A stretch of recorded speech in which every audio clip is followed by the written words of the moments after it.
Detail చూస్తే Narasapuram MPDO missing పై Janasena MLA బొమ్మిడి నాయకర్ స్పందించారు. MPDO Venkataramanarao అదృశ్యంపై ఆందోళన వ్యక్తం చేశారు. ఎంపీడీఓ క్షేమంగా ఉండాలని కోరుకుంటున్నానని, అదృశ్యం కావడానికి నరసాపురం మాధవాయిపాలెం రేవుపాట వ్యవహారమే కారణమని తెలిపారు. ఎంపీడీఓ విషయంలో అవాంఛనీయ ఘటనలు జరిగితే వైసీపీ నేతలు చినరెడ్డప్ప, మాజీ ఎమ్మెల్యే ప్రసాద్ రాజ్, జేఏసీ సభ్యులపై చట్టపరమైన చర్యలు తీసుకుంటామన్నారు. ఎంపీడీఓ కుటుంబానికి అండగా ఉంటామని, ఈ సమస్యను సీఎం చంద్రబాబు దృష్టికి తీసుకుని వెళ్తామని బొమ్మిడి నాయకర్ అన్నారు.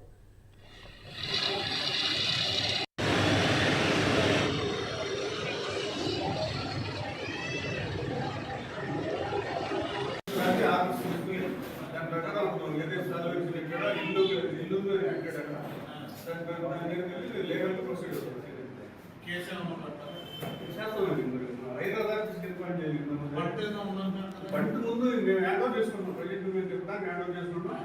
అతను ఆ డబ్బులు చదువుతుంది పంట అసలు పంటతో సహా హ్యాండ్ ఓవర్ చేసుకోవడానికి తీర్మానించడమైంది. అది బకాయి కట్టినాక అతను పంట అతనికి హ్యాండ్ ఓవర్ చేస్తాం. అది కడతాం. జిల్లా పరిషత్ రాసి వాళ్ళ ఆదేశాల ప్రకారం చర్య తీసుకున్నది.